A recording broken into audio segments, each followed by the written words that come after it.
Well, hello, everybody. We got an interesting topic today. It has to do with the difference between our emotional responses to things and our logical responses to things, and they are quite different. And it's very important and able to be thorough and do well with our optimal EFT course and our our process, unseen therapists, and so on. And I'm joined today by Mary McGrory, and Mary is one of our more accomplished optimal EFT course members, very good at this process. It has learned it as well or better than almost everybody. And she's going to help me with some concepts about this emotional versus logical process. So, Mary, there you are. Say hello. Hello. Okay. Just by background, how long have you been an OEFTer? Oh, that's a good question. I'd say going on 4 years now.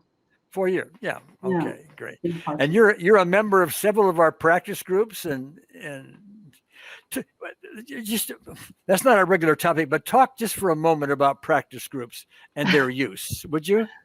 Yeah, sure. My gosh.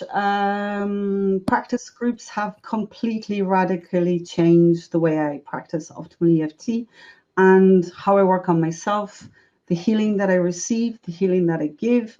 I have gleaned so much experience and information from working with other people who practice optimal EFT.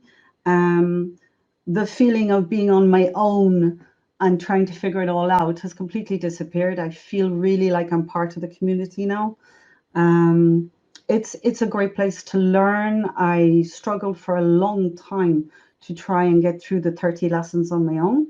And that's when I first proposed setting up a group to practice the 30 lessons. And we did them, and we've moved on to the immersification process. And I've learned so much. Words don't even go there. And I feel like so much more of an active member within the optimal EFT community. So no regrets there. Great idea. And I've Yeah, met some wonderful people. and one of the advantages of our members getting together and having these practice groups is love is best. Love is more powerful when shared. Yes. So you get to work on your own issues, etc. Okay, we'll leave that one aside because we have another topic to get to today. Okay, and let me start off. We come at this from a little different angle, so I want our audience to hear both sides of this. So let me start off with mine, then you bring in yours, and then we'll discuss that however it goes. Okay. Yeah, great. So oftentimes when I'm speaking with a client and we're dealing on some emotional issue, let's say they were somehow abused when they were children. That happens a lot with people. And here they are adults and a number of issues because they haven't resolved things in the past. And so one of the things they may say to me is things like, I'm just not good enough. I don't feel good enough. Or I'm not lovable. I don't count. Something's wrong with me. And of course, a young child picks that kind of thing up emotionally very young if they are abused along the way. What else could they do? But now that they're an adult, I will say to them, well, logically, are you good enough? Logically, not emotionally. We understand what your emotional response is, but logically, are you lovable? Do you count? And almost always I say, well, yeah, I have friends, and yes, I function in the world, and yeah, but the emotional result, the emotional reaction is different because we haven't resolved these specific events and all the things that went on in the past that give rise to your current emotional response.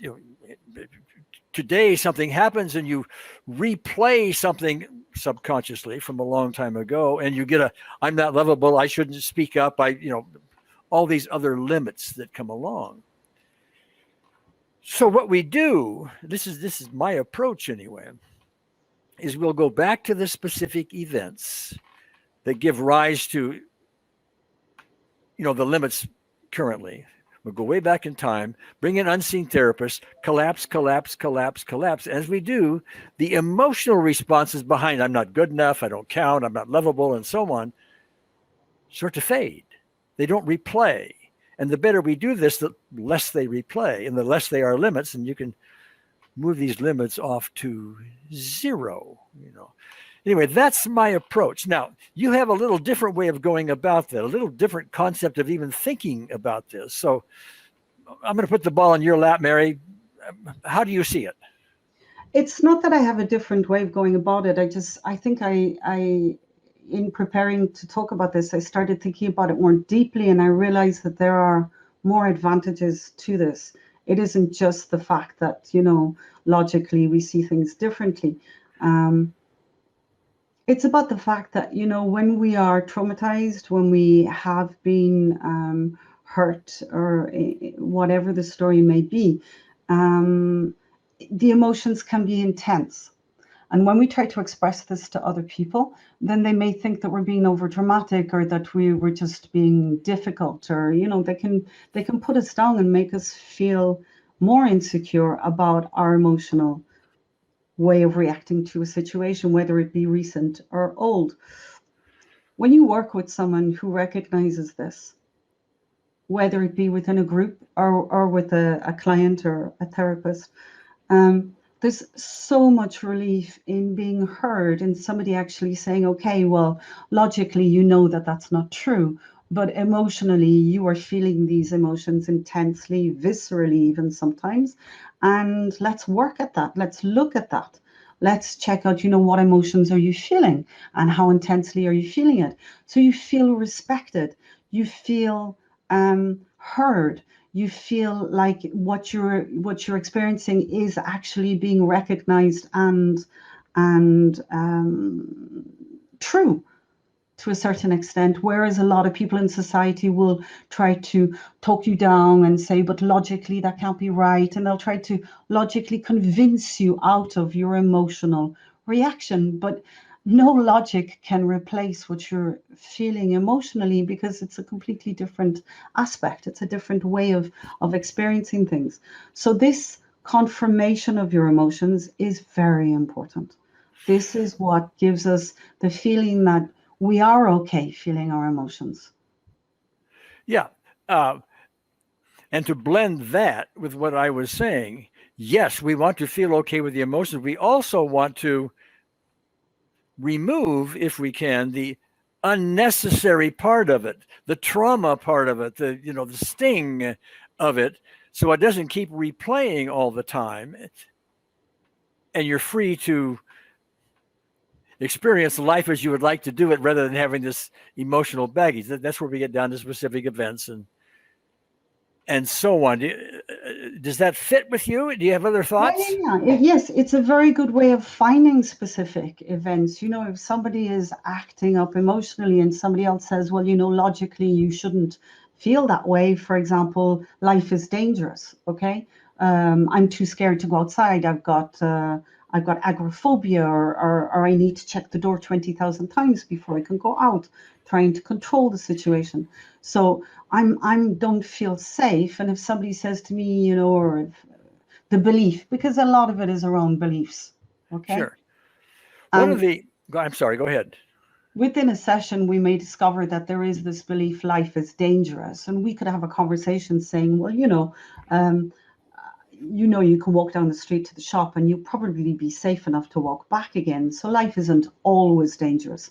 So slowly but surely you minimize the size of the belief, like everything in life is dangerous, and you bring it down to a more, you narrow it down more and more to where the origin of the trauma comes from, the actual event that the person experienced. Sure. Whenever that gave them this belief. So it is a very good way into discovering the aspects and the emotions. And then we measure, so what emotions are you feeling around this, and what happened? And then we invite in the unseen therapist and all her beautiful love, and she brings in healing, and however long that takes.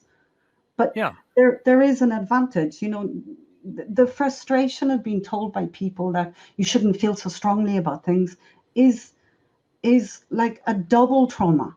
you're having an emotional reaction to your trauma, and then that's not acceptable. How could you be so dramatic? Control yourself, so that's pushing you down even further. So through the session, through the loving acceptance of your emotions allows you to then access the aspects, bring in healing,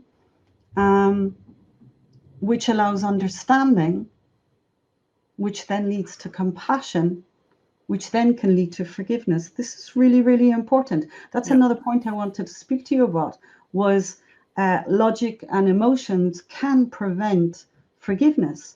Because, when society says to you, you should forgive that person, and you should forgive the person because you'll be freer afterwards, but you can't forgive the person. Emotionally, it's just too strong for you.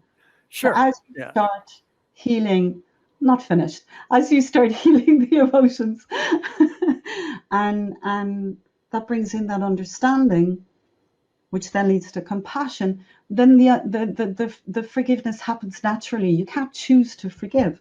So that can stand in the way of forgiveness as well. And forgiveness is a whole other topic. Yes. But this is right on. But I want to comment just a little bit on something you've said a couple of times here.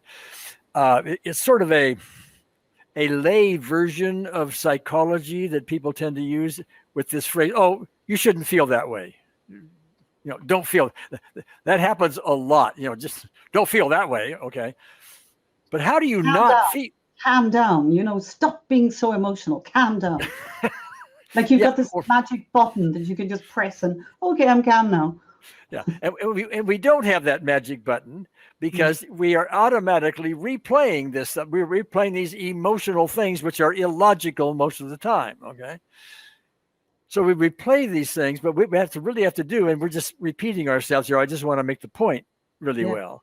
We need to go back to where those emotions started, specific events, oftentimes childhood and so on.